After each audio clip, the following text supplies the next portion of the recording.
welcome to You Can Paint One with Paul.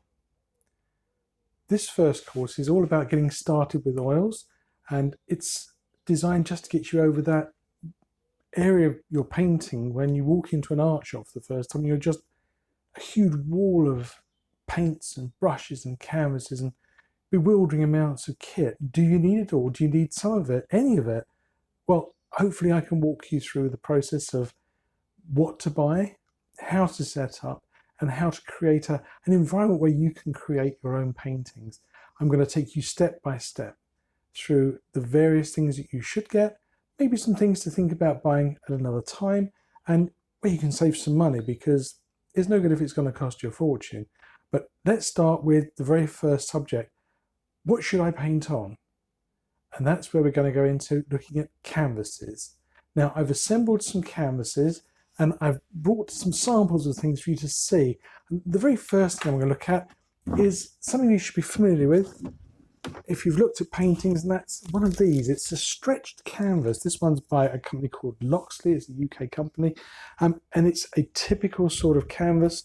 Just pop that out of the way, and it is a canvas, so it's made of like a cotton material, and it is what's called a medium too. In other words, it's sort of semi-rough, and when you run your hand across it, you can feel it is textured.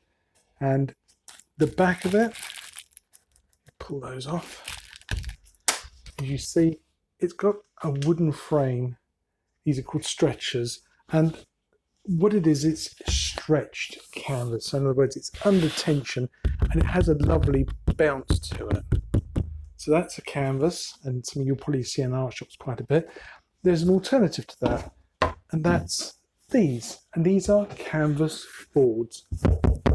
It's again canvas, again similar texture, medium, so it's not too rough but not too heavy. It's got a little bit of grip to it, but it's sort of flat and dead sounding. It doesn't have any bounce.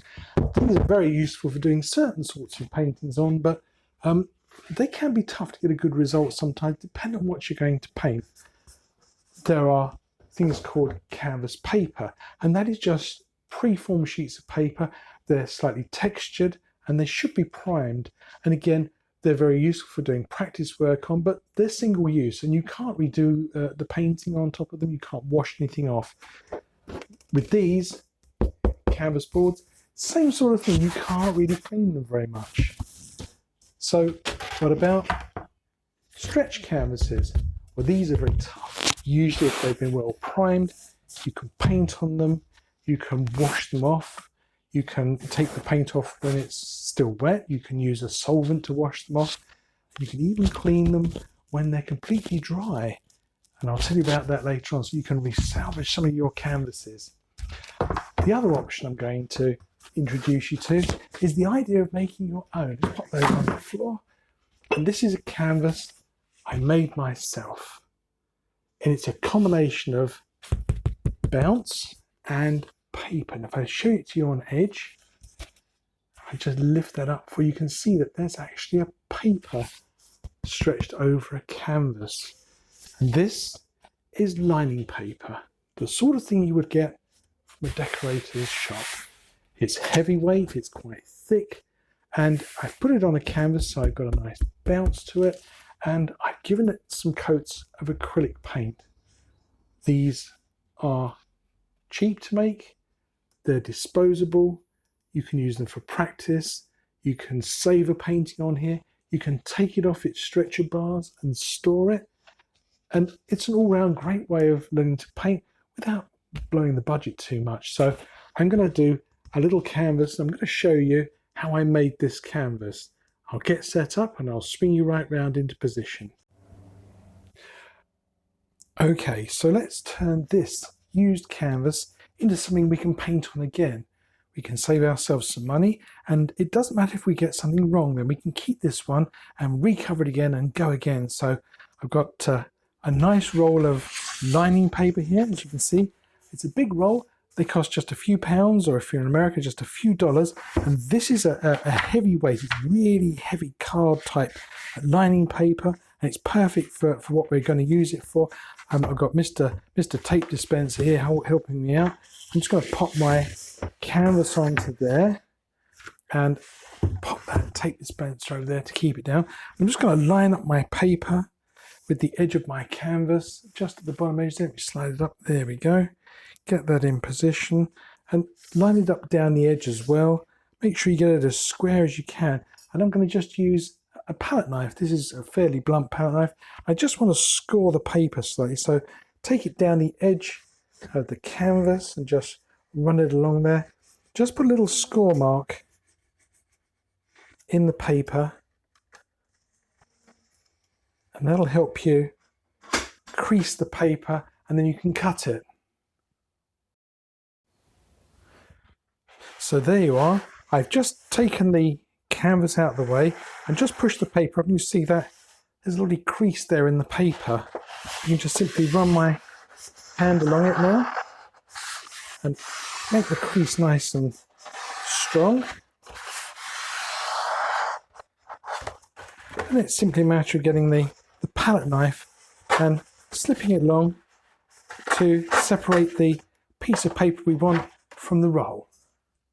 Here we are. I've got my acrylic paint, and now I've got myself one of these. This is a simple little foam roller that decorators use, and they're perfect for applying acrylic. And I'm going to just use some of this thin white acrylic paint, and I'll give it a good shake. Make sure you stir it right up. There's usually some sediment in the bottom there.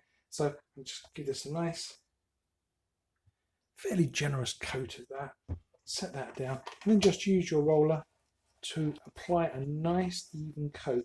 And you can see that straight away the paper starts to become nice and bright and white. And this effectively seals up the canvas and makes it so that you can paint with oils without it all sinking in. I'll probably give my canvas 2 coats of this just to make sure it's well sealed, and make sure you get those edges and corners particularly. You can go over the tape so they don't show either.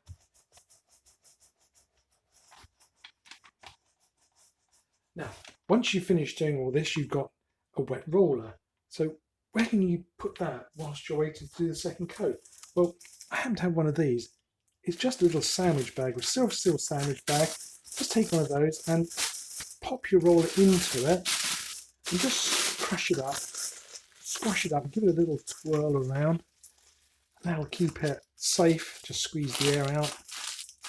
There we go. Now that'll sit happily now for probably several days before it dries out.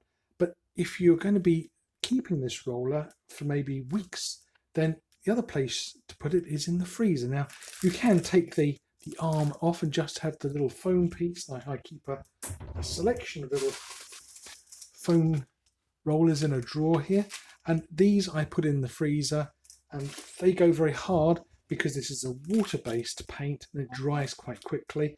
And when I want to use it again, I simply take it from the freezer, let it sit out for 5 to 10 minutes, and when it becomes soft again, I can go back to using it, and it's exactly the same as if I had just previously used it a few minutes ago. Nothing has changed. It'll be perfectly good.